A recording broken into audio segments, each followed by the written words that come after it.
What do you think this is all about? You think this is a fucking costume? This is a way of life.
Hey BALLBUSTERS, welcome to Metal Beer Horror, the podcast that's exactly what you think it is. I'm Bates, and joining me as always are my co-host.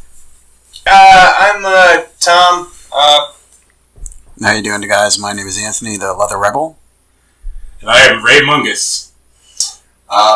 First of all, we just want to thank you guys, whoever's out there listening to this, and just thank you for giving this random podcast a chance. We definitely appreciate it, and we hope you guys enjoy the content we're gonna be putting out for you. Before we get started, just kind of a little history lesson on what exactly MBH is, and I'm gonna let LR take it over.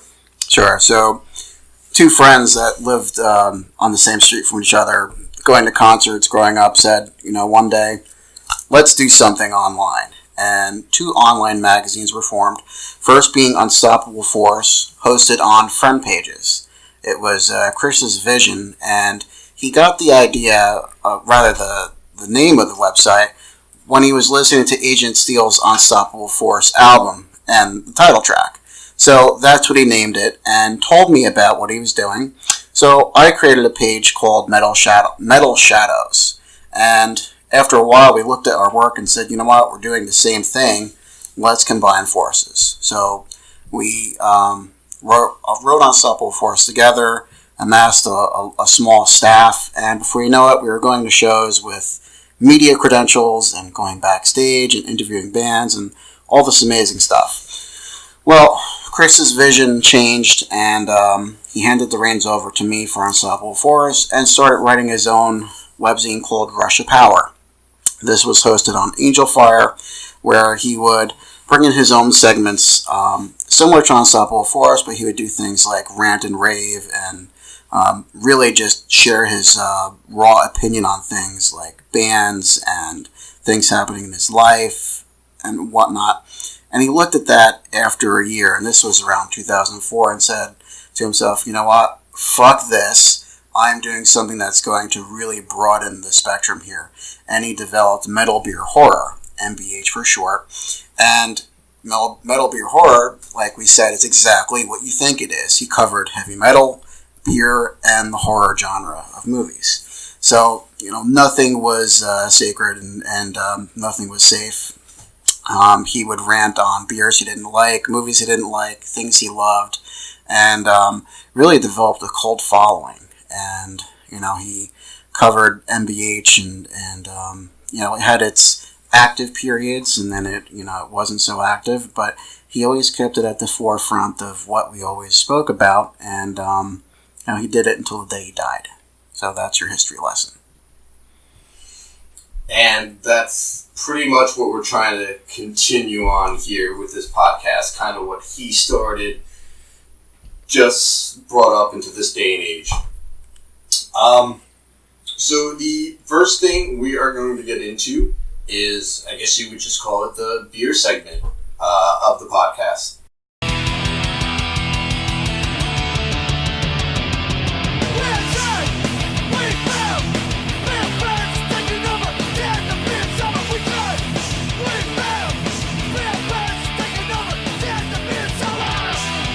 So we are going go ahead and crack open our beers, and I guess we'll give you our reviews on them. And this podcast, this first episode rather, we are going to be looking at TECATE. So, here's to you, buddy. Cheers.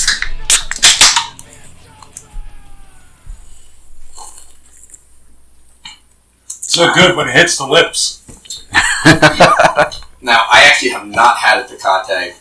I'm not even kidding. Probably since the last time Chris brought them down at Monster Mania. Yeah, it's been quite a while since I've had it myself, and it's not because it's not a good beer or anything like that. It's just he was the guy that usually brought TECATEs around. You know, like I've got my own different beers that I like and I pick up out of Reflex, but one thing you could always count on Chris to bring with him wherever we went was at least a 12-pack of TECATE, and it's just tasting the beer brings me right back to those moments. Well, it was either TECATE or Molson. Molson Ice. It was a staple. Molson Ice was a staple, and you know what he expressed his love of TECATE for a few reasons. If you look at the can, as he said, it's just a very heavy metal kind of can. The logo is very squared off and sharpened, much like a band logo, ergo Iron Maiden or whatnot. And then the blackened eagle that sits on top of the logo, again, just kind of reminiscent of something like your Judas Priest, Screaming for Vengeance bird, or even like Saxon. So it just really had like a very heavy metal feel to it, and that was just one of the reasons why he loved this beer so much. Well, yeah, or first thing I get when I look at the eagle is Nazi propaganda, but that's just me. Of course, you would see Nazi propaganda. Oh, come on. Seriously, do you not see it? Oh, I'm not seeing it. You replace the T with a swastika. Guess what? Hitler's back alive again. Well, we're up to Fourth Reich. Yeah, the Reich where they will quench thine thirst on surprisingly enough Mexican beer. Actually, and that's just it. The beer is from Mexico, and one of the symbols of the Aztecs was the eagle. So you'd see it in art and representation of power and whatnot. So that's where the eagle. It's not freaking Nazi propaganda. No, come on, man. Oh, look at him trying to steer the conversation back into a safe space. Exactly, and giving us our second history lesson. Look at that. Not only do you get well informed about beer here, but we tell you where it came from. I actually failed history in college, so.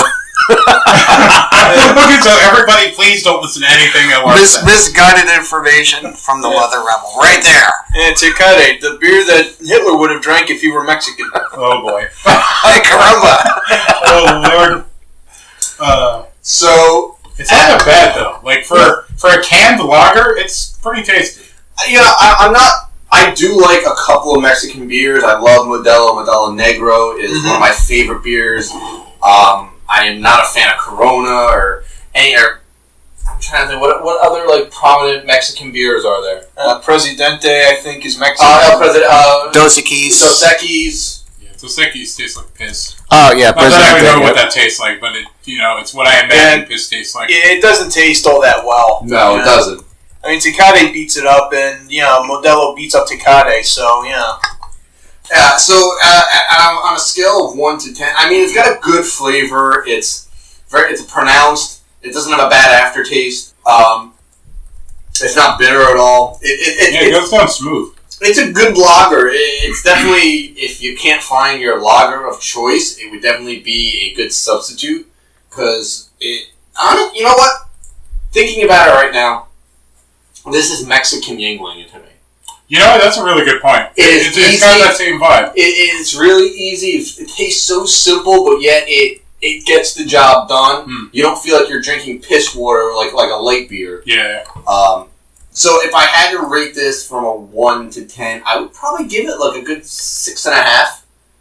Yeah, I think I would go about 7. And for it being in a can, it doesn't really have that canny taste. That tinny aluminum. Most beers that are canned, it just generally comes off like you're drinking a little bit of metal with it, and that's why I usually prefer bottled. But for beer that comes in a can, it has a very smooth taste, so I'd probably go about 7. Yeah, it's about a 6 for me. because, like I said, I find something, I stick with it. Me personally, I'm a Modelo man, much like Matt or Bates or whatever he wants to be called. But I told you it wasn't easy. Secret's out. But it's not terrible. It's not like the worst thing you'll ever drink. So I feel a 6 is a very good rating for this beer. I'd give it a 7 if it was in a bottle, but since it's in a can, it gets a 6. Does it come in a bottle? It does come in a bottle. It does come in a bottle. Yes, it does. Man, we need to find the holy grail right there. I bet you we could bump it up a point or two. Well, for next podcast, I'll bring TECATE bottles. Sweet. Well, it should also get a point because it's also Hellboy's. Okay. So it's the only beer Hellboy drinks in the movie. So are you officially bumping it up a rating? No. But a nice Hellboy fan you are. That it helps. It helps. He only said should, not would or could. So what was your rating? I would have to say a 7, and when I get caught up in the nostalgia of, knowing where the beer came from and how Chris loved it, I would even give it an 8, but, for everything else, it's a 7. Okay, very nice. So yeah, if you've never had TECATE, you see it, I'd say pick it up. If you like a good basic lager, it doesn't do anything great, but it doesn't fuck anything up. Yeah, it's a good go-to beer if you just want to grab something really quick. And how much is it? I don't even know. It's on the cheap side. It's comparable to buying a case of Coors or... Yeah, it's on the lower end. I think a 12-pack will run you about $10 or so. Yeah. All right, so moving on now. We're going to get into a segment we're going to tentatively call General Hostility. The kind of background on this is Chris would often rant and in sections on his website about whatever would be bothering him. If you've ever seen Family Guy, think about it as the what really grinds my gears segment. And on this episode, the topic is going to be shitty beers. And Matt, if I could just add something real quick, that General Hostility actually came from the message board rants that Chris would post called Rant and Rave. And he really grew to hate Angel Fire, the host website, after a while, all the pop-up ads and them tearing down his sections of his site. So the way he thought to get around that was to post his rant and raves on message boards. And again, it had a nice little cult following, and that's where it came from. So I'm sorry, go ahead. No, yet another history lesson. Thank you. We're all learning so much today. See, I knew this stuff, from back in the day, simply because that's how, I met a lot of the people that became fans of his website. Through his rants, which might I add, were a pisser to read. I would always tell him, when's the next one going to be posted? Because they're just, he would complain about legitimate things, and then he would just complain about that asshole that cut him off on the fucking highway on the way home. And the way he wrote these things out was just pure joy to read, because they're just hysterical. No filter. Exactly. No filter whatsoever. And people dug it back then, and it's not even an exaggeration that that there was a cult following with it. He did get quite a few views on the site because of that alone, not to mention the news aspect and the horror. Yeah, and if I can just add in that one of the things that he threw in as one of the earlier rant and raves before he even created a section for it was on the original Unstoppable Force webzine, and he typed up a quick poem after we saw Raven with opening band Hades at the Rec Room in Wallington. This was some time ago. The venue doesn't even exist anymore. But he typed up a poem called Hades Sucks by Chris O'Brien. And in the poem, he just talked about how much Hades sucks, and, they're a shitty band, and fuck these assholes, you shouldn't go see them. And, to a Hades fan, not me, but it would piss them off. I just love the energy he put into an opening band or a band that was just touring with him, the supporting band rather. He would just dislike the situation so much that he would find the need to go home and rant about it, but he would do it in such a clever way that he would He would write a poem about it. Yeah, go figure. Just his pure, unadulterated, expressed hatred towards this band just came through in this poem, and it was so simple yet so effective. And I wish I had it in front of me for today, but I don't. We can always revisit that another time. But that's yet again. Here's another history lesson from Leather Rebel. That was one of the earlier, rant and raves or general hostility. So shitty beer. Yes, shitty beer. That's a problem. Anything by Budweiser is shitty beer. All right, let me tell you something. I saw a commercial because I'm the only one here who has cable. Everyone else watches TV through streaming services like Netflix. And does anybody here have Hulu? I do. Okay, so Ray also watches stuff through Hulu, but I know that the Rebel and Bates watch a lot of stuff through Netflix. Me, I pay for cable. I'm one of the last suckers out there. I don't give a shit. I have cable too. I just don't watch it. Yeah, but alright, so I've been seeing commercials for Budweiser 1933 Amber Reserve, Special Reserve. Okay, let me tell you something. If this shit was so fucking special, they would have put this stuff out right after Prohibition. They would have waited 85, 84 fucking years for this shit to come out. Okay, you know why this stuff has to come out? Because Budweiser sucks. All of it sucks. Anything with Anheuser-Busch on it sucks. Alright?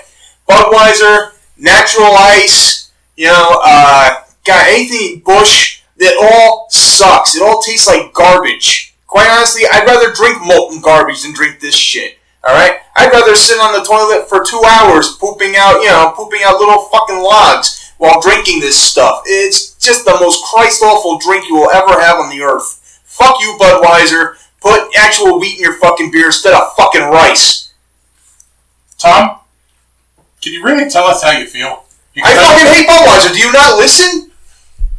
My God, man. Jesus. There goes our sponsorship with Budweiser, but maybe we can get Yankee Candle. If anyone from Budweiser comes to my apartment, they're going to get a swift kick in the ass and a talking to. Just letting you know, Budweiser, if you're listening, though we share the same sentiments, we will take your money. Yes. Just come to my house, not Tom's house. Yes, we shall take you.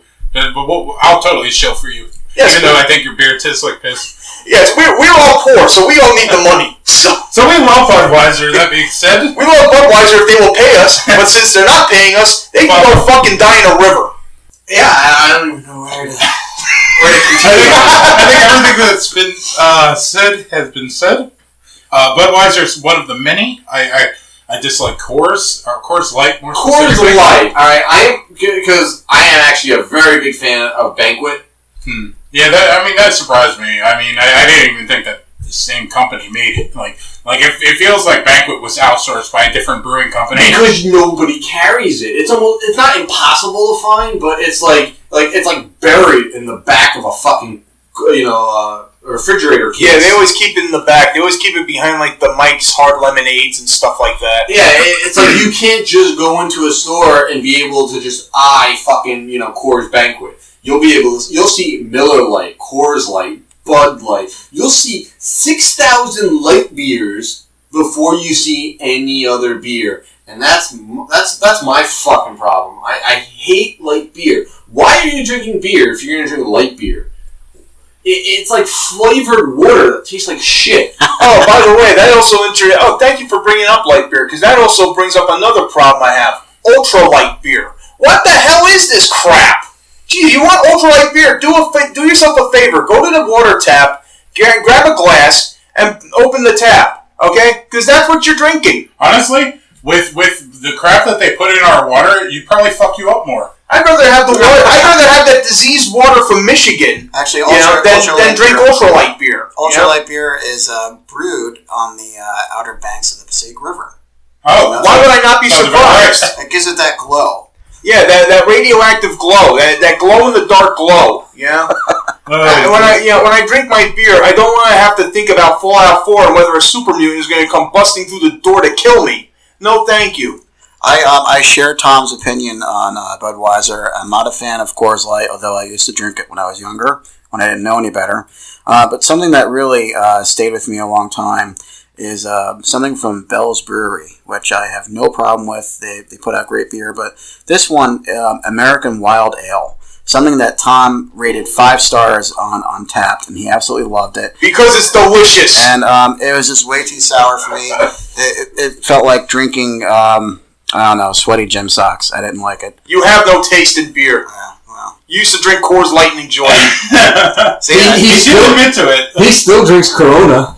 He does. I do. You know, when I need I've something. come to accept that he needs to slice up a lime to enjoy his beer. That I've come to grips with. No. I do not put any fruit in my beer. So. Yeah, you know what? I don't really remember him putting. Maybe occasionally, if there was a lime cut up and in front of him, he would put it in. But he would never go out of his way to put a lime in his beer. I'm just proud that he could actually finish a beer now. Right? I mean, it took you a few years. For those of you who don't know, so when we were all drinking together in our younger years, I would have an open can or bottle of beer, and I would nurse the shit out of it.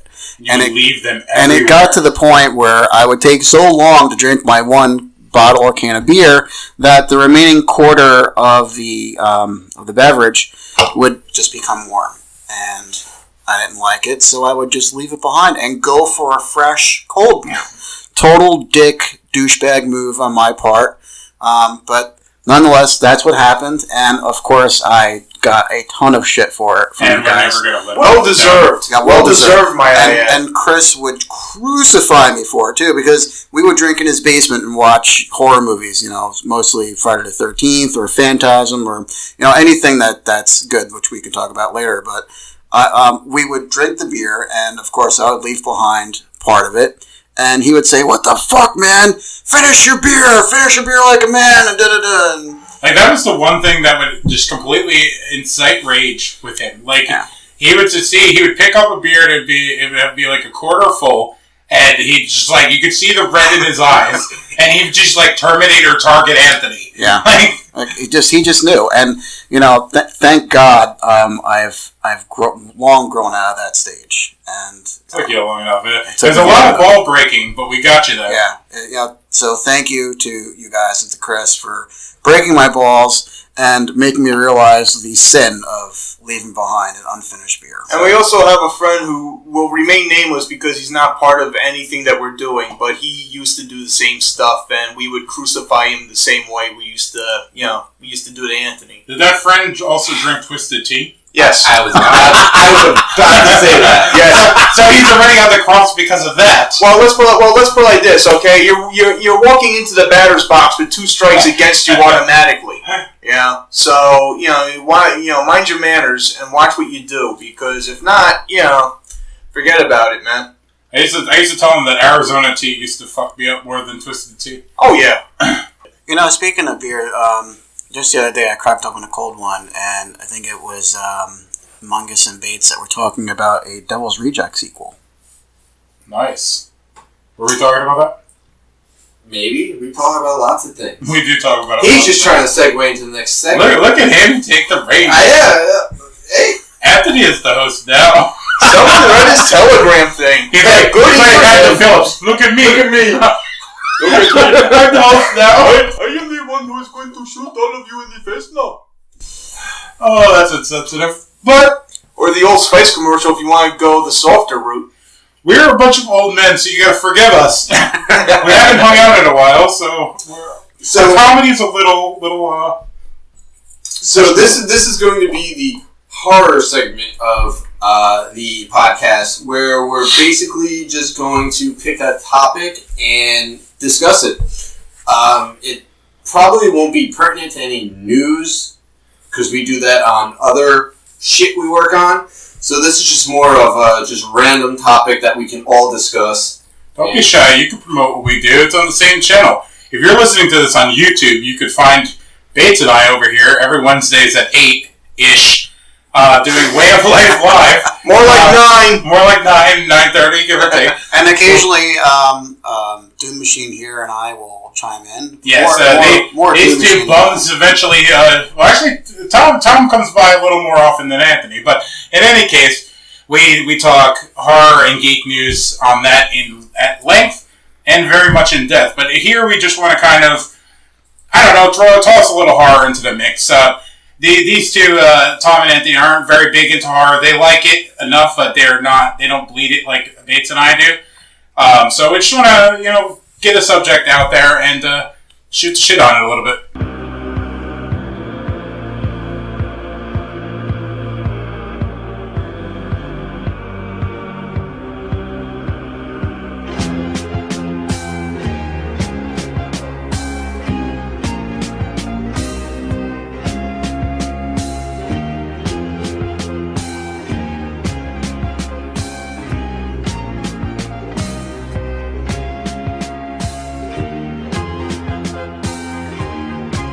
So, this week's topic is the sequel to The Devil's Rejects. Now, was this actually officially announced? This is officially announced. Rob Zombie announced it himself. Alright, that's what I thought. But he's also announced a lot of things, like the Broad Street Bullies movie, Tyrannosaurus Rex. I'm so mad that we never got to Need I go on?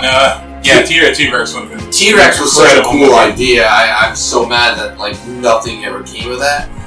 And I don't think anything ever will. But so apparently this sequel was announced, and it's just, how do you have a sequel to a movie where, spoiler alert, all the main characters die at the end? If you're gonna bitch about that spoiler, you've had a long time to see this movie.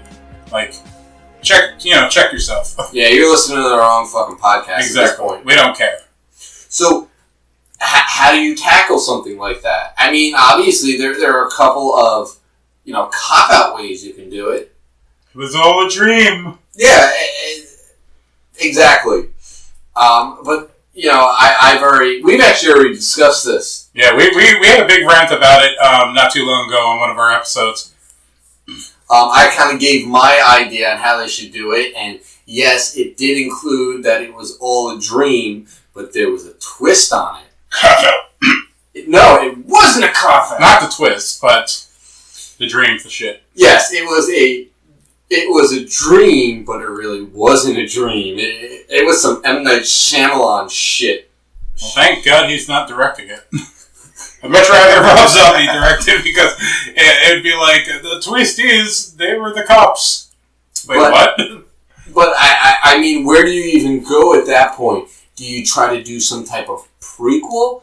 Okay, I could see that, but at this point, I mean, it's been so long since The Devil Rejects has come out, and while maybe Sherry Moon Zombie and Bill Moseley could pull off being younger, I don't think Sid Haig could.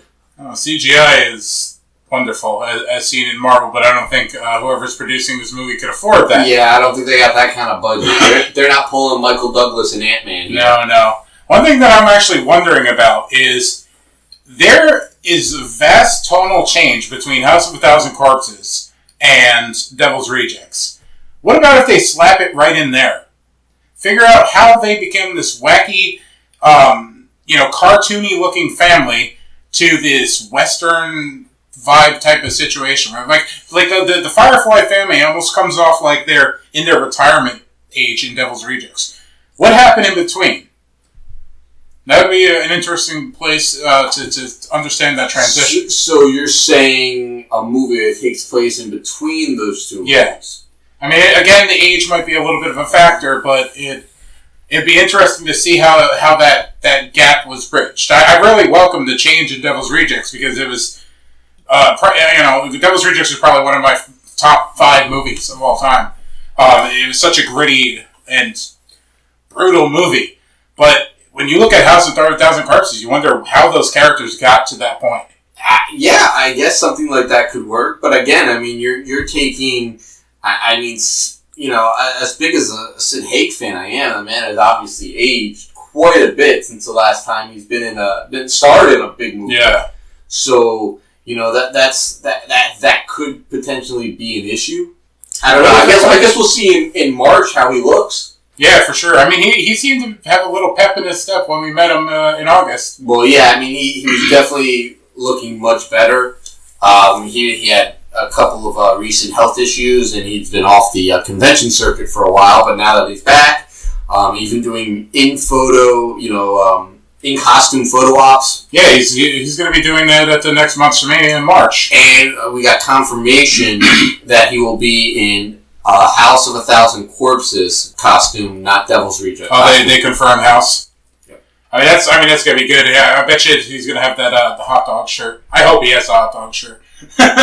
Yeah, so I mean, you have a good idea. I had a good idea. I don't want to put you on the spot, but I remember you having a pretty interesting idea. I was looking for a way to come in on that. So it was mentioned in one of the Wednesday shows in Way of Life where one of my ideas was that the sequel to Devil's Rejects takes place after what happens at the end, where spoiler alert, all the characters died, but if you remember in the movie, you don't actually see the characters die.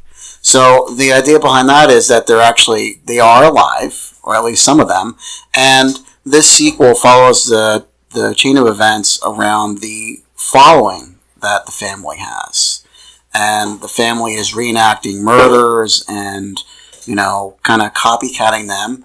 And then at some point, you see modern day Sid come in and say, what the fuck is this, a costume or something? Or there's only one real, whatever, and kind of like kills his impersonator. And it's like in this day and age, fanaticism amongst serial killers is nothing out of the ordinary. I mean, it happens to all these sorts of names, like anybody that you could imagine, and I don't see how it wouldn't work that way in a situation like that. I think that would be a really interesting way to take it. Right, and it also eliminates the concern over any aging actor or actress because, it's playing into the idea that this is modern day, some time has passed, now the copycat murderers have had time to develop their plans and execute accordingly, and then, holy shit, here's your cameo, or at least for the second half of the movie, the actual characters from Devil's Rejects come back into the public eye and say, the fuck are you doing? We do it the right way, and kill their followers, and you can have just a grand, finale in some way. It reminds me of the one particular way that I wanted to go originally with it. The idea that I had when we last discussed it was to try to take it full on supernatural, like bring them back to the dead, from the dead, a la Jason Voorhees, or pretty much any of the big horror icons, where, they come back as a zombie, who cares how it happens, we don't need logic, we don't need reason, we just want our characters back. And your idea would be pretty interesting if they came back supernaturally and, took out their following. There's only one way, one clan that can do it the right way, and it's the Firefly clan. And that could open it up for more sequels. Sure. It could also play into, the quote, this ain't a costume, it's a way of life. So imagine Sid in the movie facing his copycat saying just that as he's about to kill the person. So, I think it would be awesome. I'm just excited to see those guys back on the screen again. Like seeing Bill Moseley and Sid Haig in pretty much anything is always a treat. And I love that Rob Zombie helped reinvigorate their career. So, I mean, it's all our ideas are definitely something that could work, given that the right writer was behind it and, kind of pieced all the, puzzle pieces together. But, I mean, these are characters that are now immensely loved in the horror community. They have gone down as horror icons at this point. Otis, Baby, Captain Spaulding. I mean, they are right up there. They've only been in 2 movies, but they are just as important, and maybe not as well known, but goddamn are they close, just as well known as any other legendary slasher character. So, Zombie announcing a sequel after he gave us his best film in The Devil's Rejects, allowing these characters to just capture our hearts and just make us love them. It's kind of a risky bet at this point. It's like, all right, either you got to give us a movie just as good as Devil Rejects, or even maybe just a little less good. But if you end up giving us a sequel that really shits on these characters, which I don't think he'll do.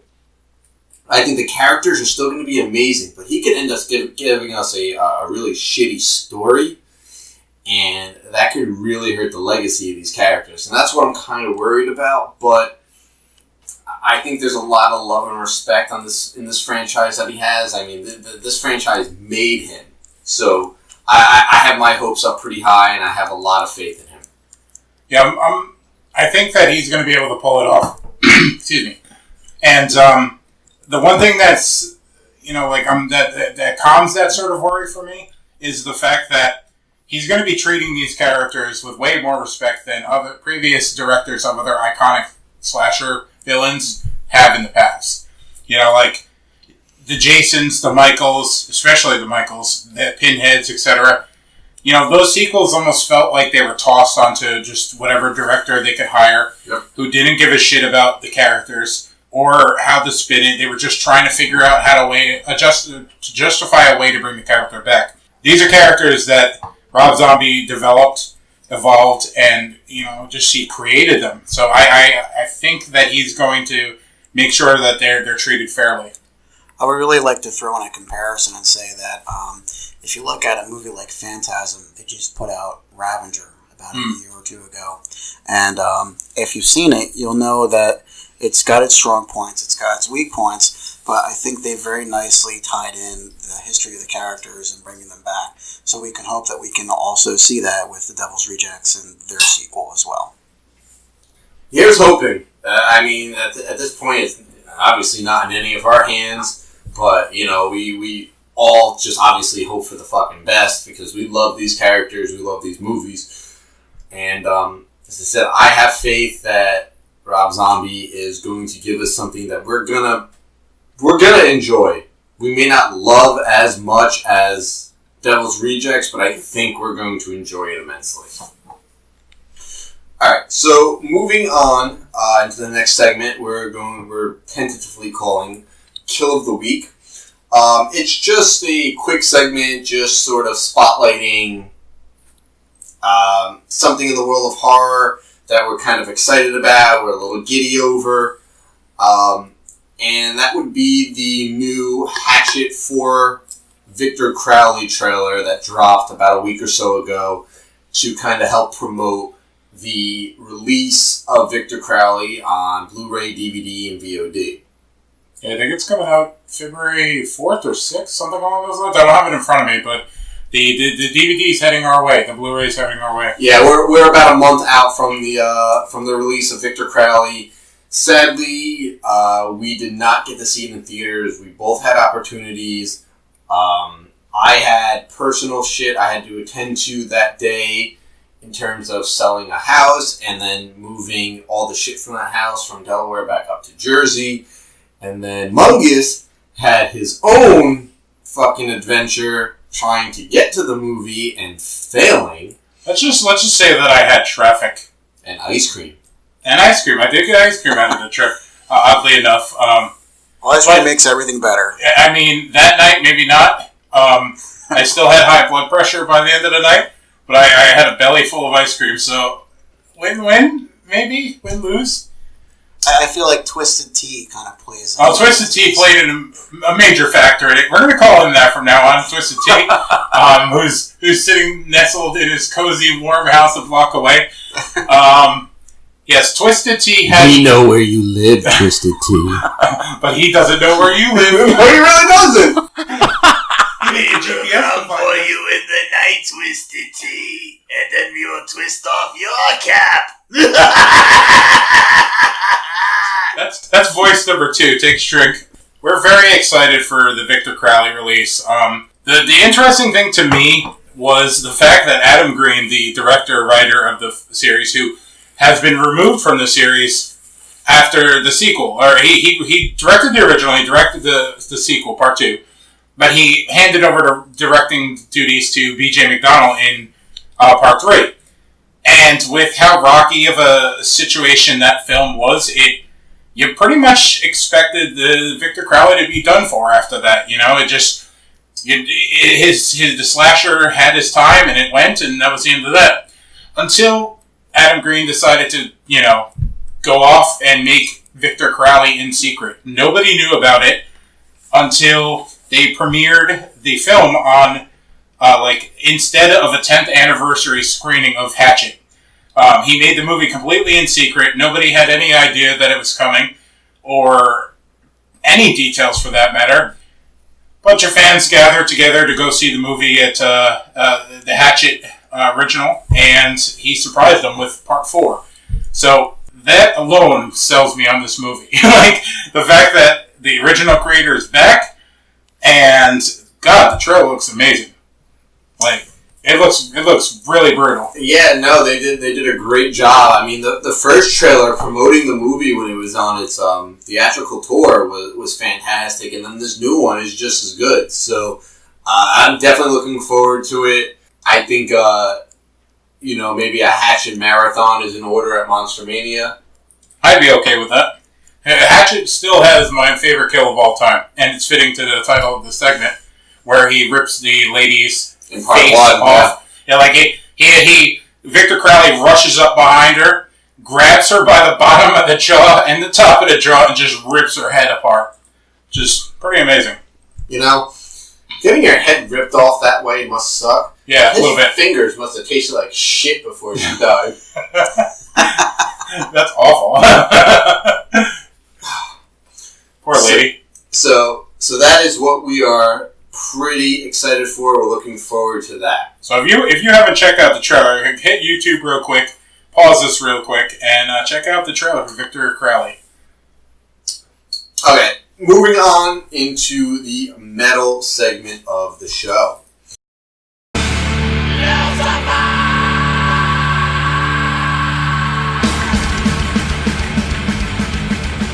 Starting off, I think every week we're kind of going to start off with with our heavy metal showcase, which basically is us looking at maybe some local bands, some unsigned bands, some just some good bands that deserve more recognition than they currently have. And this week we'll be looking at Combat. And you know what, Bates, I have to jump in real quick, because to help develop this first podcast of Metal Beer Horror, I reached out to some old friends of Chris and mine who, whether they're currently active or inactive bands, gave us their full permission and blessing to use their songs for the podcast. And I really want to give a shout out to the following bands: Martyred from New York City, and you'll hear all these bands eventually. Skull Shifter from New Jersey, DTA from New Jersey, and New York's Magus Beast. And a lot of the band members, past and present, were friends with Chris and I, and we would help them in the underground scene of New York and New Jersey, and feature them on our respective websites and on Unstoppable Force together. They were seen on Metal Beer Horror. So there's just a ton of history there. There I go again with history, but there's just a ton of history there. And, we really grew close with these people. And the fact that they're allowing us to play their music and, kind of help in carrying the legacy of Chris is just amazing. So I want to say thank you to those guys, those bands, and I'll turn it back over to Bates. You could have continued. I might just start fucking calling you Mr. Hand at this point with all the history lessons you're giving us. Aloha, Mr. Hand. Guys, a good one. So we're looking at Combat this week. The song is... it's called This Place Is Torn. That is the song we're going to be showcasing for you this week. And it's off this album right here, Age of Discord. I have listened to part of this, but do you have any idea how long it's been? God, I need to fucking do more research. Like when I was looking at artists to possibly use for this, Combat was one of the first bands that popped into my head. But the realization of how long it's been since I've been out of the scene, I've been focusing more on horror and things like that. It's been a while since I've really given Combat a listen, but that doesn't take away from them at all. They're a tremendous band, but just hearing this song is going to make me want to go check out the albums again, break them out. Remember those things, CDs? Absolutely, and you know what? One of the first things they did after Chris died was they put out an album and dedicated the whole album to him. And on the back of the album, there's a picture of Chris, and they kind of highlighted the song "Freedom Day." It's an old classic combat song that they redid, and it was something that Chris really liked. We're not playing that today. You will hear it eventually, but just to give you some background on what the band has done historically. So it's one of the many reasons why we chose combat first, and I know they will be listening when we post this live. So I want to say thank you to Rex, Jeff, Bob, and everyone in the combat family. Thank you so much for what you've done. It really means a lot to us here at Metal Beer Horror and Way of Life. Our family and our friends. It's awesome that you dedicated an entire album to our friend Chris. So thank you. Thanks, guys. Thank you so much. And here it is for you guys. This is This Place Torn by Combat.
Alright guys, hope you enjoyed that song. I just wanted to give Combat a little shout out and plug their website. If you dug what you heard, you could visit the band's website, combattheband.com. They have all their social media up there. You could buy their albums right there. Like I said, if you dug the song or just want to hear more, check them out. So, yep, there you go, guys. I hope you enjoyed that. And if you liked it, go please support them. Support your local metal scene. That's all I can say. So, moving along, we're going to get into some metal headlines. Shit that has happened either in the past week, past month, past couple of months. So the first thing we want to talk about is the last surviving original Motörhead member, Fast Eddie Clarke, passing away. He passed away from pneumonia. It was only a couple of days ago. Yeah, right? It was very recent. It was very recent. We're recording this. This is January 14th, and it was like less than a week ago, I think. And it's wow. You know, when you think about it, a band as legendary as Motörhead, they're all gone, all gone. And all the original members, anyway. I mean, I'm sure Wurzel's still alive somewhere, but I mean, you know, Lemmy's dead. Filthy Animal Taylor's dead, and now Fast Eddie Clarke is dead. I know this isn't metal, but the last time I felt this way was when the last remaining Ramones members, the ones that mattered, minus Marky, they were dropping off like flies. I think Tommy was one of the most recent ones that died, but like no, I think Tommy Ramone's still alive. No, I think he's like the last. I think he's like the last original member not to be dead. But in any case, it's so weird when you hear of like such a groundbreaking band that started out and made such a name for themselves and are historic, and then like the ones that really like were responsible for building that foundation, they're no longer with us. I mean, it's a matter of life, but it sucks. Yeah, it does. You know what else also really sucks about this whole thing? The fact that the early Motörhead albums, the ones that Eddie Clarke played on from 1977 through 1982, the Iron Fist album, and everything in that time frame, those are the best Motörhead albums, in my personal opinion. Agreed. I mean, you know, you have a couple really good ones that came out later on, like Bastards in 1993, and the more recent ones that came out just before Lemmy died, I would easily recommend Aftershock. Oh, they're great albums. I would easily recommend the last one, Bad Magic. I mean, those were great. Those were great albums. I mean, you even get Lemmy, you know, covering the Rolling Stones on the last one as the final song. You know, which I find ironic because he was such a great, you know, such a great singer. You know, so was Mick Jagger of the Rolling Stones. But I like Lemmy's version of Sympathy for the Devil a little bit better than the Rolling Stones one, which to some is blasphemy, but it's just an opinion. You know, no reason to get your, no reason to bring out the pitchforks and try to kill Frankenstein here. So try to put this into perspective here. What was the year that Motörhead released their first album? I believe it was 1977. It was a self-titled album. They just re-released it. They released a 40th anniversary edition on that I saw on Amazon. Okay. So 1977. So 1977, this band put out their first album. All these band members are now gone. To put that into perspective, we still have all 4 original Black Sabbath members together and alive. Well, alive. And their first album came out in 1970. They formed, I believe, in 1968. Mm-hmm. So they're all still alive. We still have all of Aerosmith, all those original members, still alive. They were way before. They were 1973. That was when they put out their first album, 1973. We still have all of the Rolling Stones. They're still all alive, right? Yeah, they put out their first album, I think, in like the original band, no, not all of them are still alive. Brian Jones died in a tragic accident. Brian Jones. I completely forgot about Brian Jones. I mean, let's play this. But the one that most people remember, the Ron Wood, and Bill Wyman, Mick Jagger, Keith Richards, Charlie Watts. I believe all of them are still alive. Yeah. So I would say anything after, maybe 1970, from the Stones from 70 on, I think they're all still alive. I don't think we've lost anyone from Priest. No. We haven't lost any of the original members from Iron Maiden, right? Not to my knowledge. Incorrect. The drummer before Nico McBrain was... oh my god. Did he play on an album? Yeah. Clive Burr, yes, he played on 3 albums. Now, they did a fundraiser for him, the Clive Burr MS fundraiser, and I believe he did pass away. I have to fact check. I really do, because I don't remember. Alright, so they're going to look that up, but I'm just trying to put this into perspective that a band from 1977, all the members are gone. But all these other bands that came before them, and most of their members, if not all of their members, are still alive. I mean, it's so sad when you think about it. You know, and especially for a band as influential and important and legendary as Motörhead. Yeah, and here's another kind of weird history lesson here. I mean, because Anthony keeps spewing out the history stuff. I might as well spew forth a little history too. All right, Mr. After Eddie Clarke left Motörhead in 1982, he formed a band with Pete Way of UFO, which is a band that Bates absolutely, positively despises for some idiotic reason. I'll never understand why. I just don't get it. But I like Vinnie Moore's solo stuff. Does that count? Which band he was never in UFO. I thought Vinnie Moore was. I don't think so. Not the classic lineups. Not the lineups from 1970 through 1983. Maybe not classic. I'm pretty sure Vinnie Moore was part of UFO. Well, if he was, he wasn't part of those. If he was, he wasn't part of those lineups, and therefore he doesn't count. So, Faz Eddie Clarke and Pete Way, the bassist from UFO, who influenced many bassists in Britain at the time, including Steve Harris of Iron Maiden, at least in the fashion sense of the tights and goofy shit like that. Right? They formed a band in 1983 called Fastway. And they had another guy. They grabbed this guy Dave King out of another band, and they released a couple albums in the United States, actually worldwide. But the one that anyone ever really remembers is the first one from 1983, only because it had a song I called "Do What You Will," which is it's not the best song on the face of the earth. It's commercial. It's a little bit of a pop there, but it's hard rocking enough. To really get the hard rockers' blood flowing. But, it was just, it was a band that, existed for a couple years, and then they fizzled out until Pete Way eventually went back to UFO in, I think, the late 80s. I think, like 1989 or something like that. So, if you really do want to continue with the Eddie Clarke, musical legacy, Fastway is the only other band that I absolutely positively know he was in. So you're right. Vinnie Moore was not a part of the band until like 2004. Yeah, like I said, not the classic lineups. He might have been in the UFO lineup at some point, but he was not in the classic. He wasn't in the classic lineups with Michael Schenker and Paul Raymond. Oh, I like Michael Schenker's solo stuff too. Yeah. Oh yeah. No, his solo stuff is fantastic. Oh, it is. In fact, I would recommend everything up to at least 1983 as the Michael Schenker group.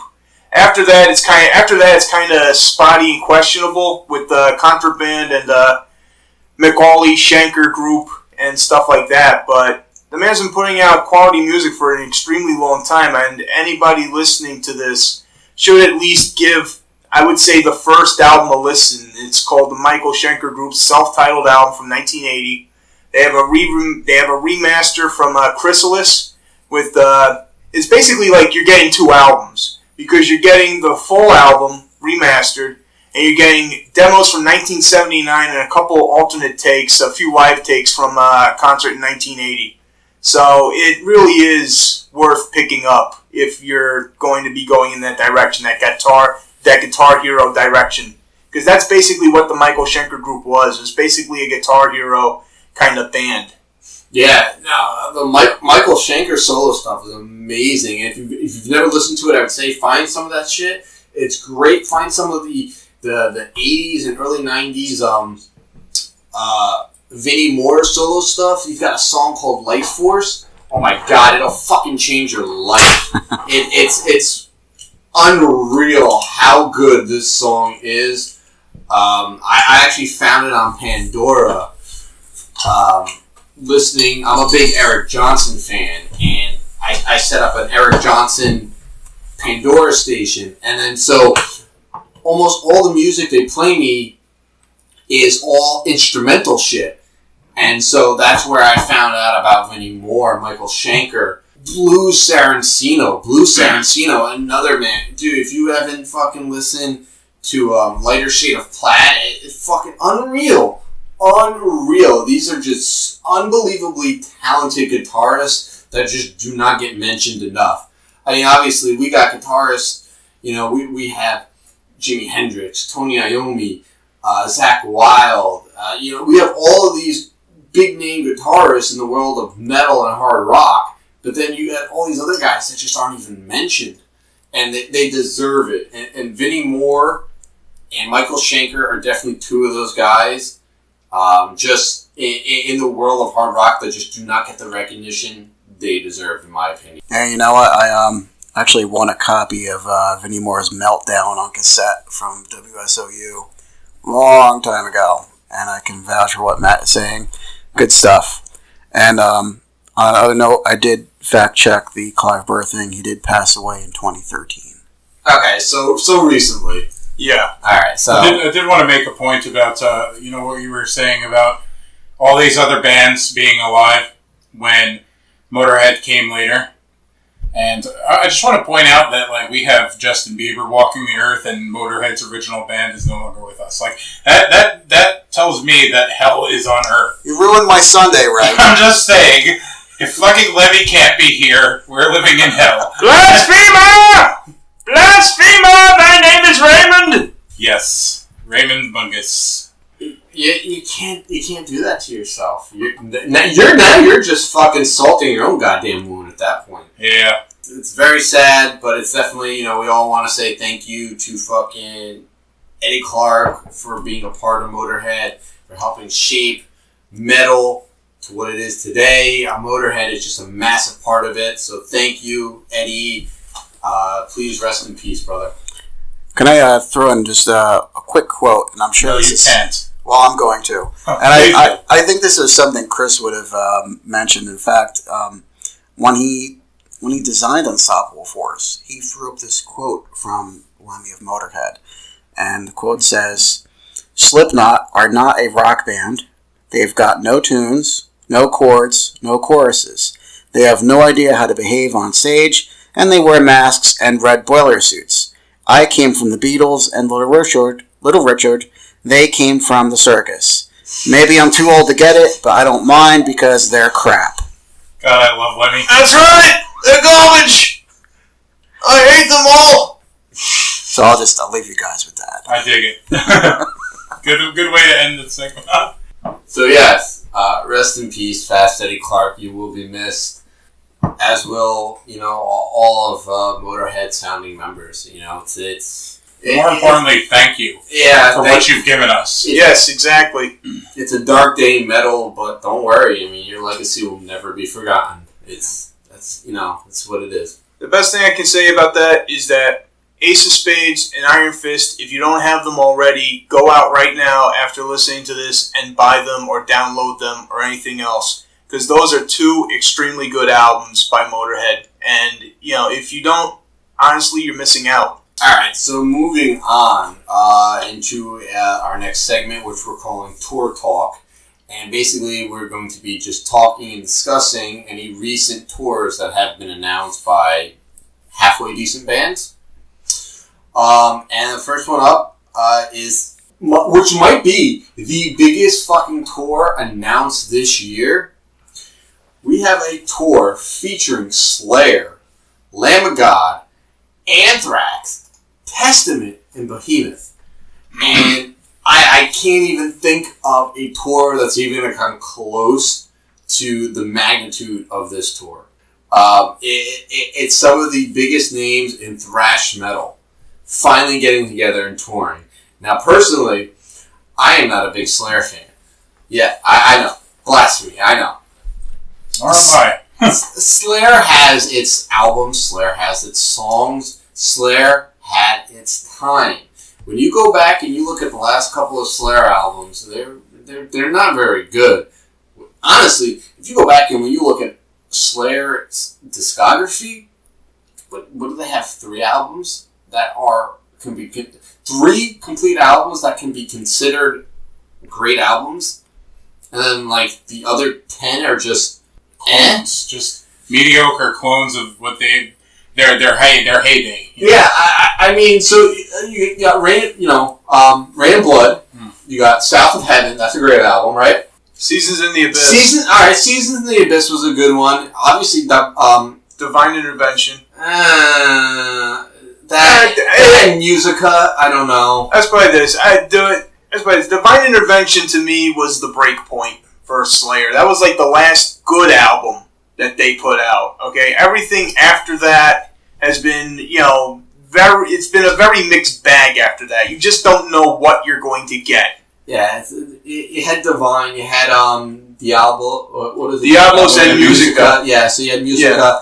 I didn't like that album very much. I like the first song on that, but because it has like a 4-minute build up and just goes kicks you right in the nuts. But after that, it was just a poor album. Yeah, I mean, what's a really terrible one that came after that? So if you say God Hates Us All, oh yeah, it's that. No, because that's actually an album I really like. You would. You like Saint Anger too, so I do like Saint Anger. Let's play this. Okay, the Slayer discography is very, very spotty after I would say Divine Intervention. Okay, and Diablos and Musica was it wasn't the album that it wasn't vilified, but it wasn't exactly all that good either. I mean, they could have done a lot better after the Undisputed Era, the Undisputed Attitude, which is basically just punk covers. So how much thought did that really take? I mean, honestly, I'm just saying, man. Everything after that to me is very spotty, very questionable. There's high points, there's low points, and right now I feel that they are on a major low point right now. So if they're going to come out with anything in 2018, which I don't know about, it better blow the doors off of everything else that's coming out this year, which I highly, highly doubt. So. There you go. Well, so, as I just said, I'm actually a big fan of God Hates Us All. Now, I know I'm quite aware that is not a fan favorite album, and I'm fine with it. I love that album. I think it's one of my favorite Slayer albums. So then after God Hates Us All, what was next? Was Christ Illusion next? I believe so. Yeah, I think so. I believe so. I checked out after God Hates Us All, so. Let me do a fact check real quick. Now, Christ Illusion actually had about 3 or 4 actually fucking good songs on it. The rest of the album was complete throwaway. And then... I feel like there's always more throwaway on Slayer albums than there's good. Oh, no, without a doubt. Everything after South of Heaven, that's exactly what it is. And here's the one thing, I don't want to deviate too much, but the one thing that really bugs me, and it's I can't blame Slayer for them, but I can blame their fucking fans for turning me off to the band. I don't like that Slayer is the be-all, end-all metal band. If you represent metal, immediately that word comes out of people's mouths, and there's just so much better shit out there than Slayer. Yeah, I hate to say it, or no, I don't hate to say it. I fucking love to say it. Yeah, and Matt, you were right. Yeah, it was Christ Illusion 2006. Then after that was World Painted Blood. Yep. Which is, I'll be honest with you, the one that really turned me off. That was the one that really started this low point. I mean, I'll give Christ Illusion points for having a couple of decent songs in there, but they also had some real garbage in there too, so it's kind of a mixed bag album for me. But World Painted Blood was basically the one that I said, no, I can't deal with this. I can't deal with this crap anymore. You know what it was? Christ Illusion, as I said, had a few good songs on it. It had Eyes of the Insane. I thought that was a great song. Jihad was a good song. And Cult.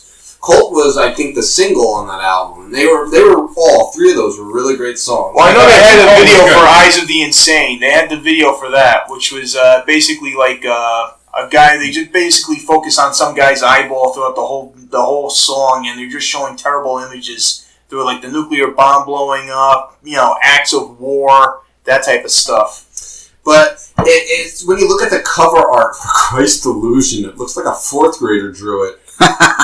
Well, Slayer's hiring. I take graphic design work. I mean, just give me a call. Because I'm better than a 4th grader. Yeah, but I mean, seriously, how much more awful is that album cover than, say, Seasons in the Abyss? I mean, or Undisputed Attitude, where you can't figure out what the fuck it is. I'm seeing a pattern here. Yeah. God Hates Us All, which was it was a controversial album cover. They had to put a white sleeve with 4 crosses, one of which is upside down, by the way, for all you Christian fundamentalists people. That's our prime audience. Shit. Christian fundamental. Yeah. I'm sure people in North Carolina are going to be broadcasting this to the goddamn church. Salt Lake City loves us. Oh yeah, fantastic people. The fantastic people of Salt Lake City. Yep. So close to Wyoming, yet nobody still gives a shit about you.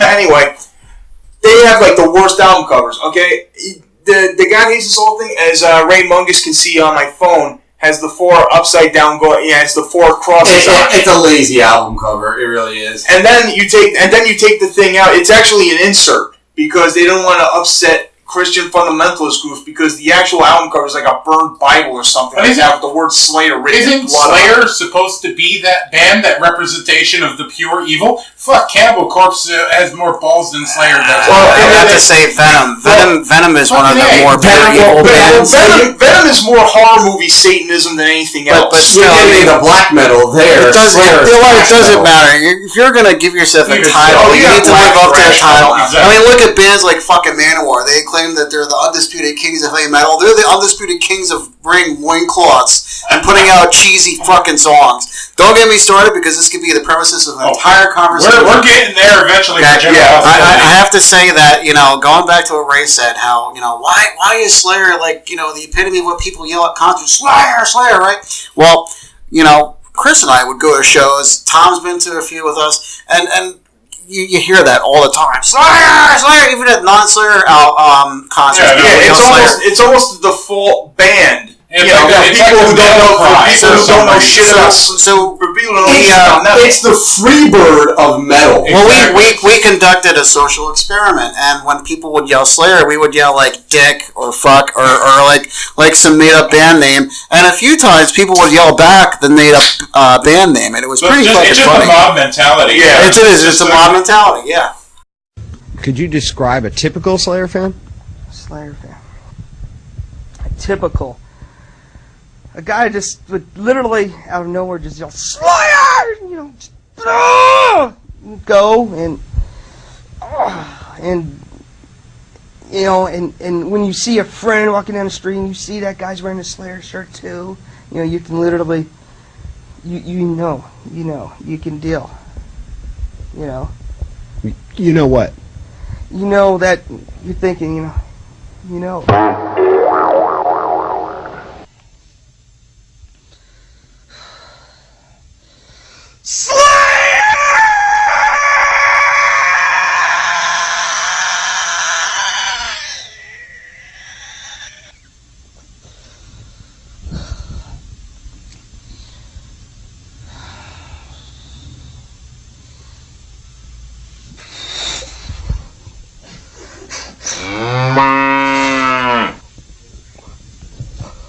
Yeah, and I want to back up a little bit more and touch on what Matt said. You said this is probably one of the greatest thrash metal tours that you've seen. Oh, yeah. I have to disagree, and I think Chris would 100% as well. I said one of, not the. Because what has always held number one in my mind, and I'm not going Thrash to the Titans here, but I'm thinking Creator, Destruction, and Sodom.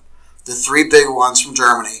Those are German. Now, I agree. I'm not a Creator or Sodom fan. Creator is consistent. I'm a huge Destruction fan. I have to say, when they toured and we saw them at L'Amour's in Brooklyn, we saw them at Club Benet or Club Chrome in Perth Amboy or South Amboy or whatever fucking Amboy. You've seen them in New York. I mean, the show that these bands put on is just fucking amazing. And when they finally came to the States together and toured, it was fucking awesome. The lines that we waited in, the venues were packed, and it was just fucking great. And these are bands that they're matured, They're kind of on the same timeline as your Slayer or your Anthrax. They've been around for a long time. Yeah, they've been around for over 30 years, all of those bands. And the point I'm driving at is they don't put out shit albums in their later career. They still have it. And, it was just evident in the crowd attendance, the passion from the fans, and the fact that, they just don't fucking suck.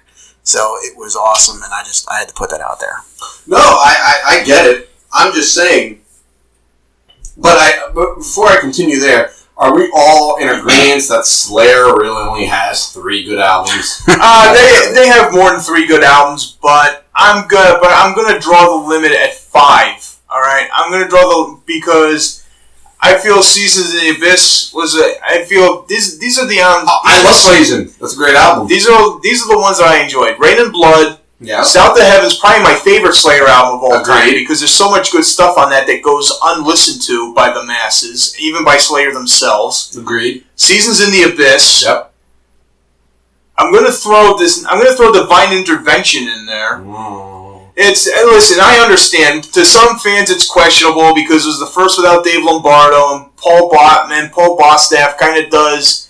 He tries his best to do Dave Lombardo, but you know what? I like more songs off that album than I hated. Plus, it has my personal favorite Slayer song of all time on it. I'm not going to disclose which one, but it has my personal favorite Slayer song on it of all time.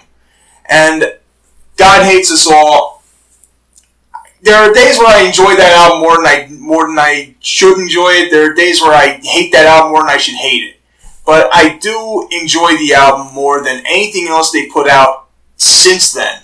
So that gets a thumbs up from me. And the early stuff is just it's too fast for me. I mean, Hell Awaits, yeah. Hell Awaits is the one that destroyed it from, that if you were only going to listen to the first couple of Slayer albums, that would be the one that destroys it for you. Because it's just too goddamn fast for its own good. It's like that weird early Pantera that nobody ever mentions. Oh yeah, the hair metal Pantera. Projects in the Jungle. Terry Blaze. Rex Rocker. Terry Blaze. That's a conversation for an entirely. That's another conversation for an entire different talking points. All right, so the end game there is Slayer.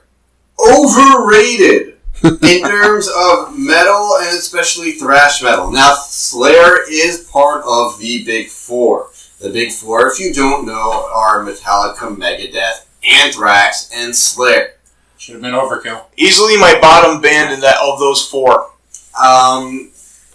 Personally, I don't think most of those bands should be there. Now, I like Anthrax. Anthrax is a local band for us here in New Jersey. They are a Brooklyn-based band, if I'm not mistaken. Brooklyn, Queens. They're from the boroughs. So they're a very local band to us in our area.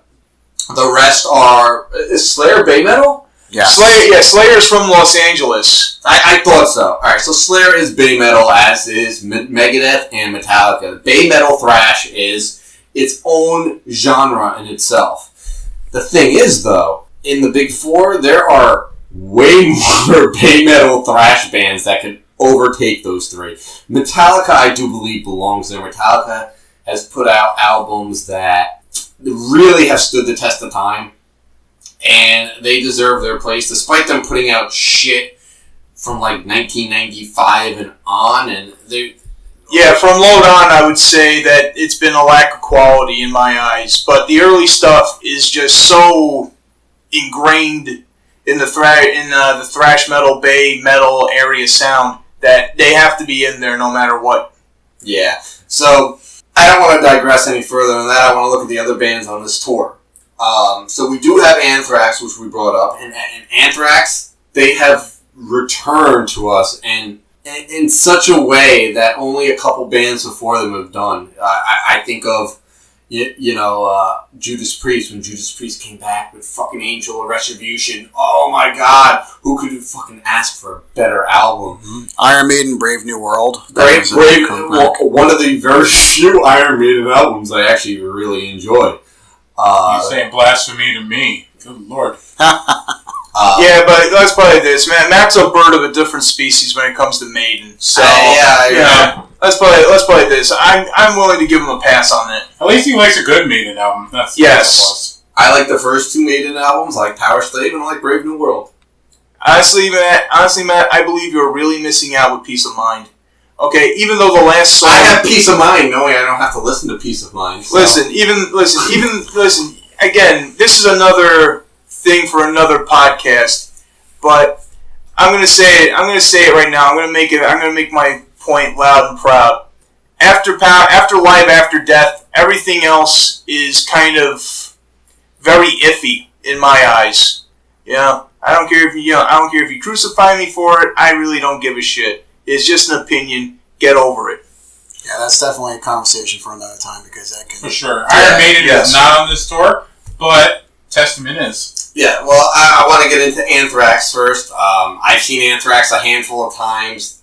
They actually put on really good shows, and they have really come back into the world of metal in a big way since their release of Worship Music, which is... That album is amazing. I would say borderline essential. I would say borderline essential. Oh my god, without a doubt it is. Who knew they were capable of putting out an album with that quality? Well, it had been a long time since they put out an album with that quality, Matt. And my point exactly. I don't know if it was a low hope sort of thing, or it just really caught all of us off guard, because I put that in it, and I remember the first time I heard it, I put it in, I played it through, and then I hit play again. Again. Well, it's the fact that Anthrax is one of those bands that's gone through a whole bunch of changes, not necessarily for the better. And, I honestly believe that Worship Music was the best album they put out since easily Spreading the Disease from 1985. Okay? Now, Among the Living, the rest of the 80s output wasn't terrible, but really, State of Euphoria had to be almost an hour. For what reason?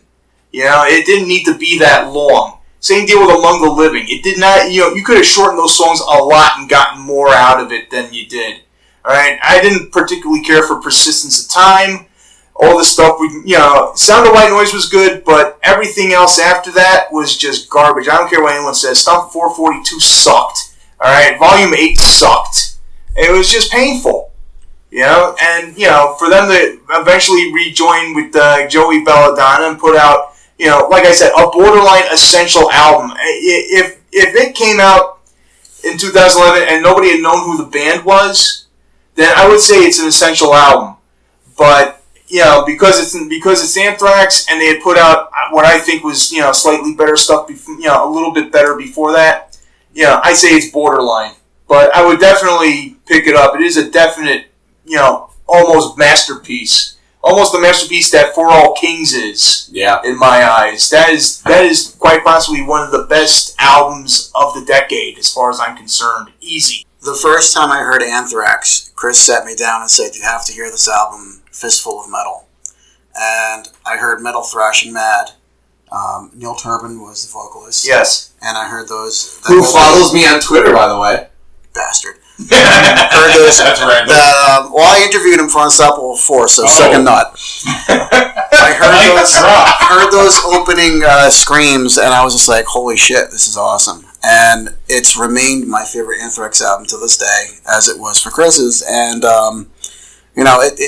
it really shows how you look back to an album like Fistful of Metal, and then you take into consideration the history that Tom gave you, and you look at what Anthrax put out today. And you can really see how the band has changed, they've grown, and evolved. But I always held Fistful of Metal near and dear. One of my first, first times I ever listened to Anthrax, it was a real unconventional way to get into the band. I was listening to Metallica and some metal at the time. I grew up on a lot of 80s metal because of my parents. But with Anthrax particularly, I was a big Stephen King fan. And I read a lot of his books growing up, and one of my favorites was The Stand. And somebody knew that about me, and we shared that interest. One of my buddies from like middle school or something like that. And he told me that Among the Living is based off of The Stand. And that I needed to check it out if I liked the book. And I heard it for the first time, and this is back in the mid-90s, something like that. Maybe like little past the mid-90s. And, you didn't have YouTube back then. You didn't have anything. You had to go to the store, you had to pay $22.99 for a CD, or at the time, a cassette tape, and hope it didn't wear out once you got listening to the song. And it just, the way they incorporated elements from Stephen King's The Stand, they didn't do it in an obnoxious way, but they peppered it in the song, and it just, the fact that they took a horror element, something that I was obsessed with as a kid, and they put it into music, it just blew my mind, and the rest was history, man. I followed Anthrax since. Nice. So, obviously, we are all Anthrax fans here, and, they're on top. They're on this tour with Slayer. Also on this tour is Lamb of God. Now, Lamb of God is a East Coast metal band. I'm a big Lamb of God fan. I've seen them many, many times. I love almost every one of their albums. They put on amazing shows. Their pits are absolutely brutal. I was happy to see that they're going to be on tour again. They haven't been around in our area in quite some time. So, seeing that they were on this tour was just like a cherry on top of this cake for me. But I don't know if the rest of my co-hosts here enjoy Lamb of God as much as I do. I enjoy Lamb of God. I have enjoyed their albums in the past, but for me, they're one of the bands that kind of just fell off the face of the world for me. And it's not like I didn't like them, but there's those bands that you listen to their music, and they take a little bit of time to put out a record, and you just kind of forget about them. Yeah, there's a disconnect there. Yeah, and then you'll rediscover them 5 years later and find out they put out 10 albums and wonder where the hell you've been for the last few years. Yeah, I'm in that boat. But with Lamb of God, I wouldn't mind checking them out, seeing them live. From my perspective, I feel like they haven't done much of anything, and like Bates said, they haven't been around here in very long. So I think it would be a good opportunity at least to see them. I prefer watching them over Slayer, at least. Yeah, I mean, they can't be as bad as Slayer is now. But that being said, I've never been a huge fan of this band for whatever reason. I've heard a few of their songs. Quite honestly, it just doesn't move. They don't move me for whatever reason.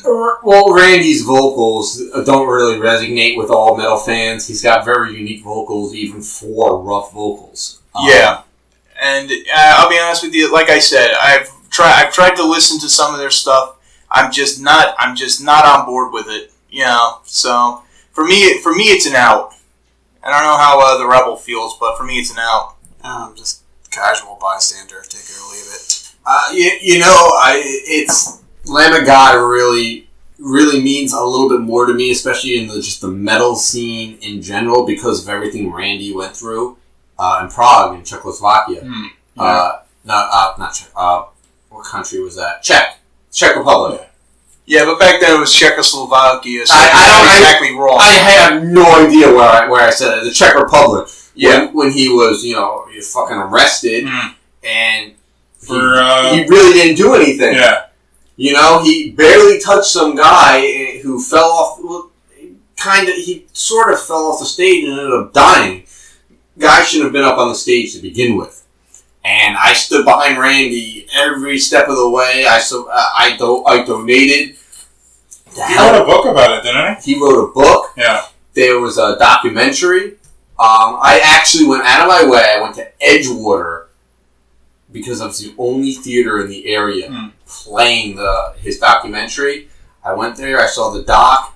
And, eventually he got released. He got, all the charges were dropped. He was innocent.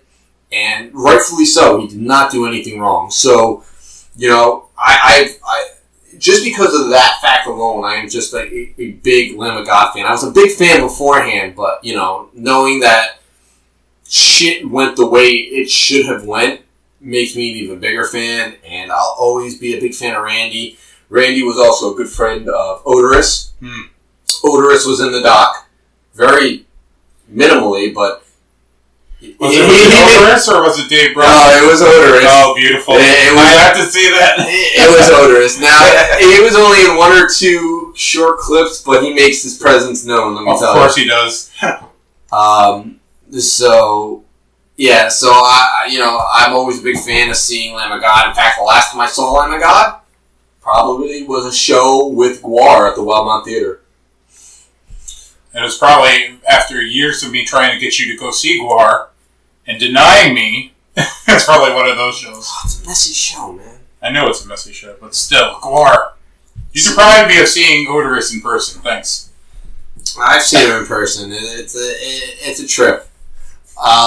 So we also have Behemoth, who I don't hate. Does anybody even care they're on the tour? It's more ambivalence as far as I'm concerned. I mean, they could have taken them off. They could have put a different band other than Behemoth on there. Quite frankly, I just don't care. I'll be honest with you. Where I'm going to be leaving early to avoid seeing Slayer, I think I'm just going to go sit down during Behemoth. Nothing against Behemoth, I don't care. They're not the worst band. I do like some of their stuff. One of their members, Of Hell, he broke off into his own band, Of Hell, and clever. It's not the worst band. It's actually decent. So I would be interested in seeing them. I've never seen them live. I'm just not a big diehard fan. It is what it is. I'm not mad that they're on the tour. It's kind of cool, but I think they could have gotten a better band. But I would definitely give them all my attention if I was there when they went on stage. I would say that for me it doesn't matter, but to replace Behemoth with maybe one of the up and coming bands that they're playing semi-larger shows and getting some attention, but they're not really in the public eye just yet. You've got bands out there like Night Demon, for example. They're part of a movement. It's not thrash metal. It's called a new wave of traditional heavy metal, and they're great in their own respect, and not as many people know about them that I feel should.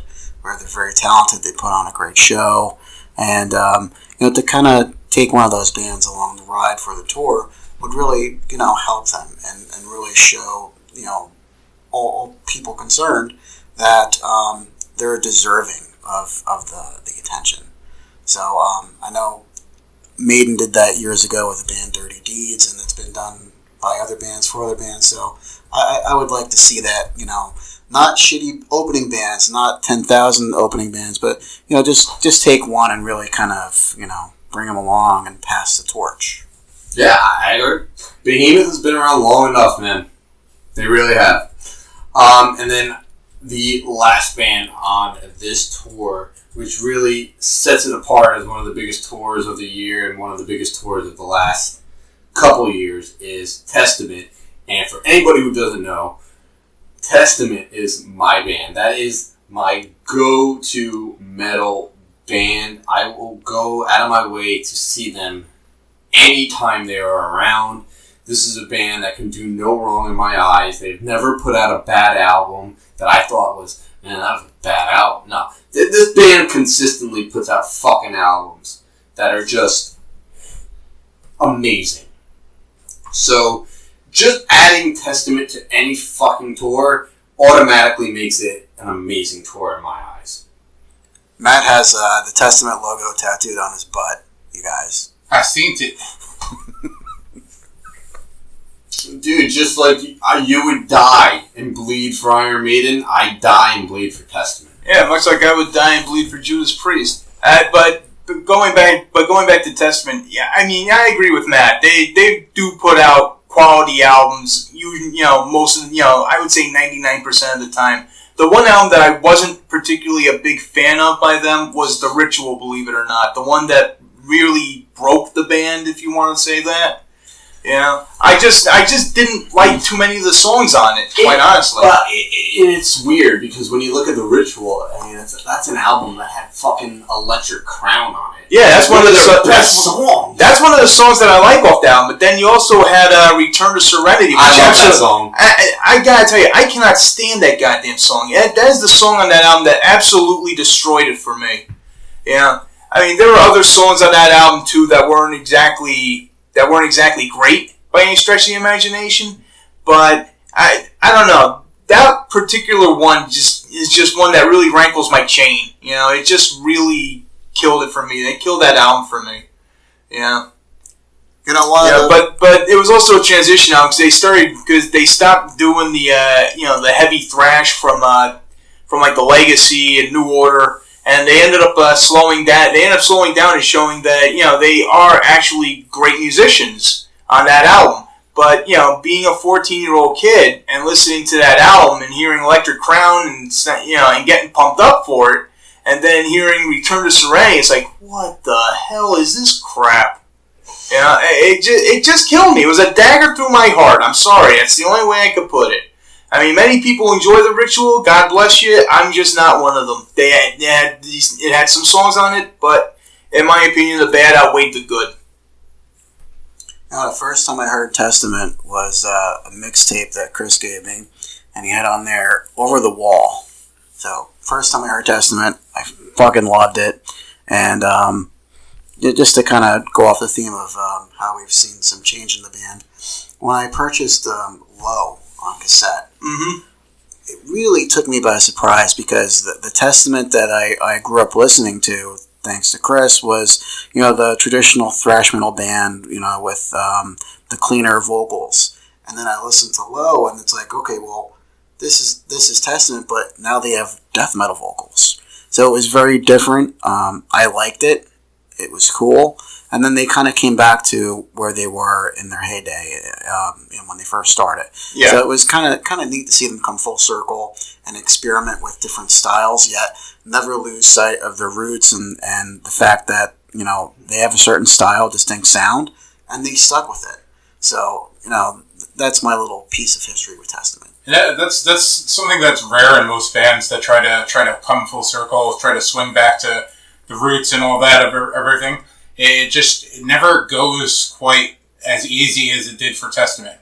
For Testament, it shows that they mastered the genres that they tried to experiment in, and they went back to the ones that they felt they were most comfortable with, and very rarely bands could pull that off. Like when they try to go back and be what they were on their first well-received album, it almost comes off like a band trying to imitate a more popular band, even though it's former versions of themselves. And for Testament, they make it seem easy. And the fact that they're most consistent, like their output is very consistent, and it's just great. Not much else can be said. It's fantastic music.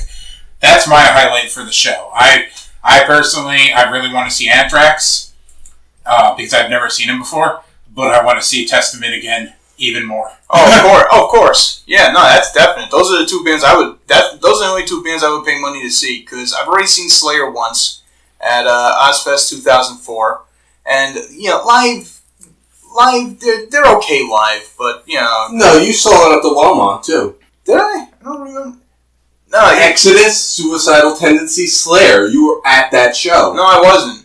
Yeah, you were. I saw you and Anthony in the back of the Walmart. Exodus and Suicidal? I don't remember that show, dude.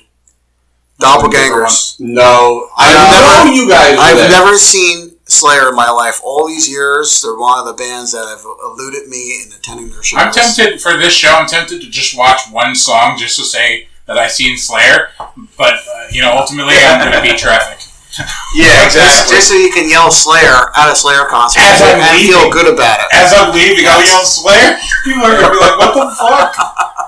But I mean, in all honesty, I can see Anthrax forever. I can see Testament forever. Those are the two bands I'd pay to see. After that, I can go home. I think this thing's being held in Reading, Pennsylvania. Well, the thing is it's the first date is in Reading, Pennsylvania. Oh, okay, it's the first date. It's been leaked accidentally that this show is going to be happening, but the rumor has it is why put together a show like this if you're not going to take it on the road? Exactly. That many bands coming together to form Voltron or whatever would not come together in that way unless there was a huge tour to back it up, unless there was a cause or something like that. But from the way it looks, it's in a situation where a date accidentally got released. Maybe not even accidentally. They may have released it purposely leaked it just to get people excited. And one of the members of Testament, Alex Skolnick, said that they are going to be part of one of the biggest tours of the year. So I mean, you got a date that's leaked, right? June 4th, and then you got this quote from Skolnick. At 2 and 2, you know what I mean? Like it's just one of those situations where it's less than a rumor. I'm sure more tour dates will be released before that first date, June 4th in Pennsylvania. So yeah, without a doubt. And when those tour dates hit, that we're going to be talking about them. Oh yeah, we'll probably have more than likely. By the sound of it, we're probably going to be at one of them. So speaking of shows we're going to be at, there is one I'd like to share that I'll be attending. It's HELLOWEEN'S Pumpkins United Tour. And what they're doing is they're doing their only area show in New York City on Saturday, September 15th. And what makes this so notable to mention is not only the fact that it's the only area show, but Pumpkins United means that they're taking the existing lineup of Helloween and bringing in former vocalist Mike Kiesk and former vocalist and guitarist Kai Hansen. So you're going to have the band explore pretty much their entire discography. That's gonna be a special show. Where the dude who sang fucking Judas or the dude who sang Eagle Fly Free is going to be the guy singing it. So you've got Kai Hansen on stage, hopefully singing Judas or Starlight. Mike Kiesk is going to belt out, the classic Keeper songs, and it's going to be something. The fact that they're coexisting and a cohesive unit again and getting along and really taking the show on the road is just something that a lot of Helloween fans have asked for a long time. I know they're one of the headliners of the Wacken Open Air this year, and it's just a real treat to have them come to the States and play in the New York City area. Is there a reason why they're doing this? Just simply put, it's something that the fans have talked about for a long time. They've posted on message boards, and with I guess with the history of the band and Indigo, the former drummer, passing away years ago, and different members having their different bands touring together, it just really built the relationship where they finally said, all right, well, you know what, let's give the fans what they want. And that's exactly what they're saying on their website. You guys asked for it, well, now you have it. So the lucky people that have tickets to it have it, because I hear the show's kaputs. It's sold out. It is. I wonder if they're going to add another night. I hope so. That would be great. I'm a huge Helloween fan. I've followed them for a long time. And guess where I heard my first Helloween song? Chris. I'm seeing a pattern here, There's a shocker for you, kids. I can't quite place it. We're going to need somebody to decipher it. Yeah, so he set me down and gave me a mixtape, and on there was Judas, and it was just all over from that point. And, we'd talk about them on the way to high school, and it was just fucking cool. So, I think this is a show that Chris would have went to because he loved the classic Helloween songs. He didn't really care too much for their modern stuff, but this is definitely something special, and it's coming our way. And it just goes to show you, and it's not about Helloween specifically, but like the impact Chris kind of like had on everybody. It's just I first heard Helloween from Anthony, so he first heard it from Chris, and it's just like all his recommendations and everything like that seeped into us, whether they be movies or music, books, fucking sports teams, it was something special, and it shows in the way that we keep bringing him up and how we associate him with different parts of our life and the things that we enjoy. Yeah, these are really just some of the many reasons why we wanted to put together this podcast and just kind of share with everyone the influence that Chris had over us, and the fact that he had great taste in a lot of different things. Without a doubt. He really did, and we're so grateful that he shared those things with us, and we were able to enjoy them and carry on his legacy by continuing to enjoy those things and talk about them and share them with you guys. We're carrying on the legacy, but right now he's cursing us for stealing his name and elements of his website. He probably started by cursing me first. Yeah, Anthony was to be blamed for this, even though I kind of came up with the idea of lassoing everybody together. Anthony's he's going to get the full brunt of this, the wrath.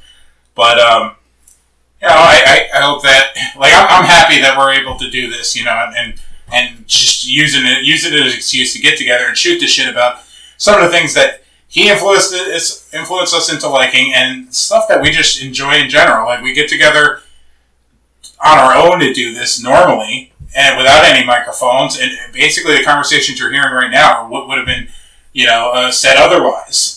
I'm just going to add in, Chris was not innocent in anything. This is the motherfucker who went out to Monster Mania and bought like the complete set of fucking, what was the name of that series? American Ninja? He bought all 4 of those fucking movies. Oh, yeah. He had great taste, but then he had bad taste. Yeah, let's put this, man. Yeah, bad taste doesn't explain American Ninja. But you know what? This is the thing, though, okay? Chris would defend those movies to the death, okay?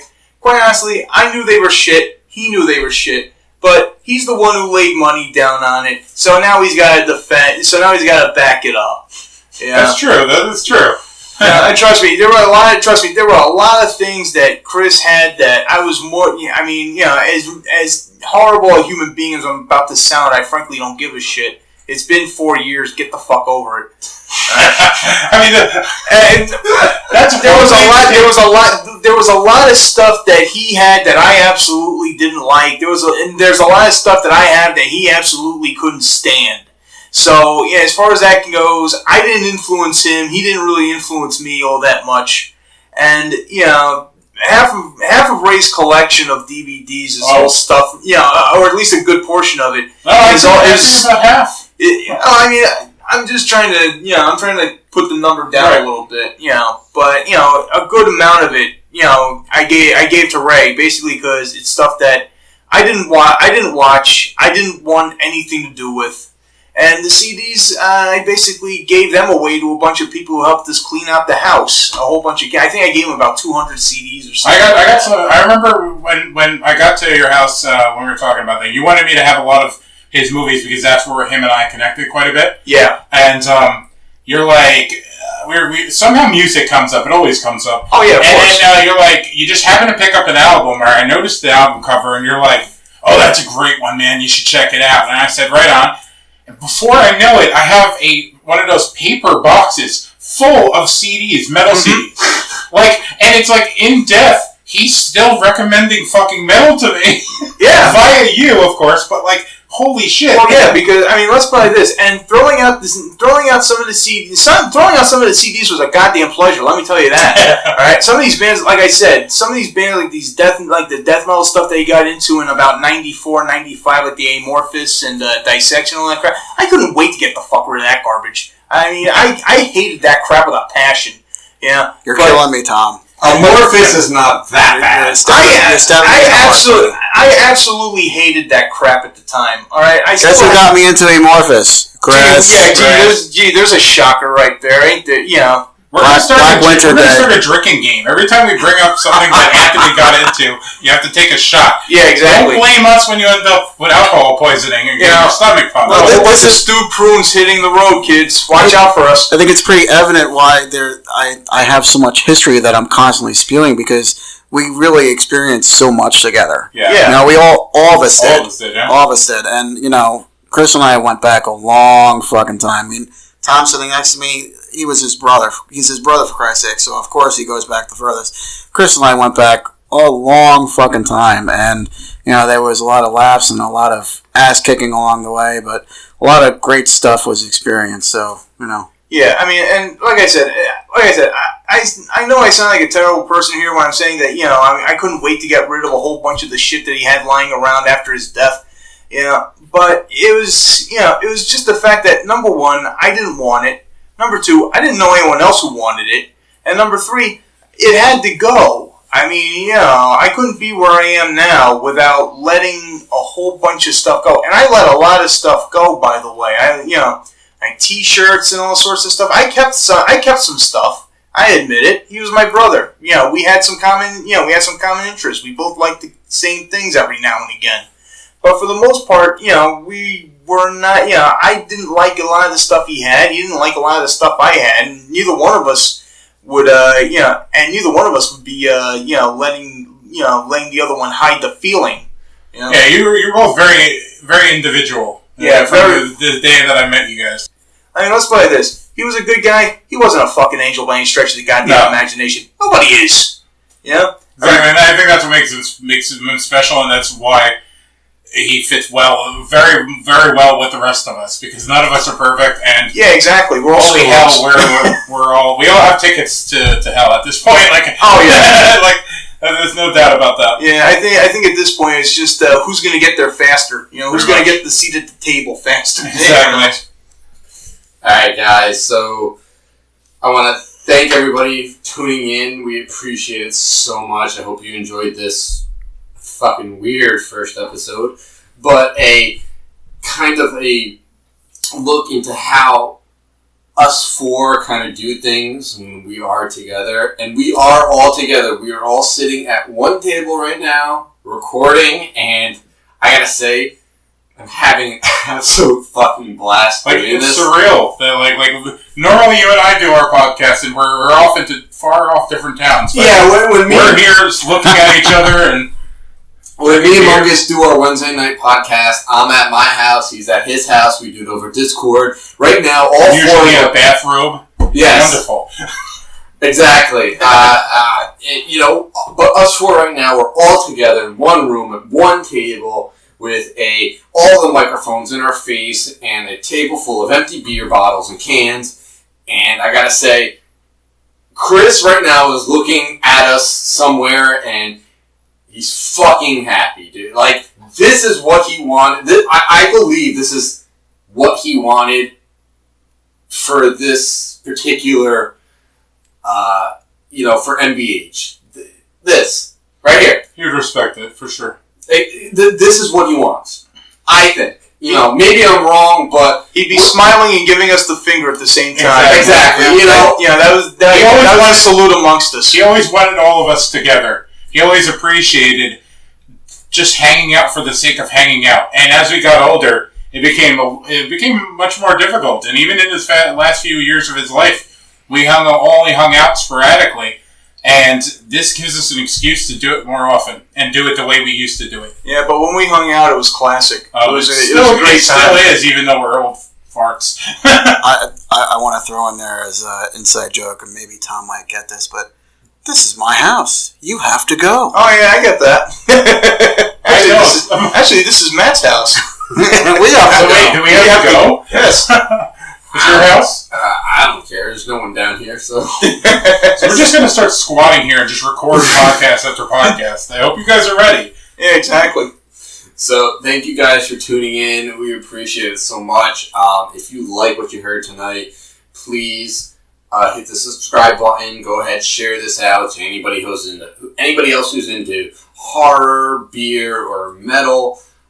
We kind of cover it all, and it's just that's just the kind of podcast this is. To keep up with anything, any announcements for any future events. And all things MBH, be sure to follow us on Twitter at WayOfLifeNet, and like us on Facebook, facebook.com/WayOfLifeNet. For all of your true and old school heavy metal needs, look no further than the Unstoppable Force webzine, ran by MBH's own Leather Rebel. You can check that out at truemetal.org/unstoppableforce. And make sure you while you're there, tell him to start updating his site more often, because I need some metal news. I was looking for some news for tonight, and I need something more recent, man. As for Bates and I, we host a weekly podcast, a live podcast on YouTube called Way of Life Live. It's also on this network. You could check out our YouTube channel and hit us up and enjoy the live stream. We try to run the episodes 8 p.m.-ish every Wednesday. Also, Bates and I write pretty much for the legions of horror fans and keep them well informed about everything that's happening in the horror world at deadentertainment.com. You could find us rambling incoherently about random horror movies and news bits, and eventually we're going to be starting a podcast, so make sure you check out that website and everything we're doing there. So yeah, you got the shit we got going on here. You got the stuff on deadentertainment.com. You have Unstoppable Force. I also have my own YouTube channel where I live stream games called Live Deliciously in Game. I typically try to do horror games, but there's not a whole lot of good horror games out there right now. But we do have a very interactive chat where we do talk horror 9 times out of 10. So look for that. Live Deliciously in Game. And then next week, I guess, look for us again. Join us again next week for another edition of Metal Beer Horror. And until then, keep those horns raised, always and forever, bloody, drunk, and heavy.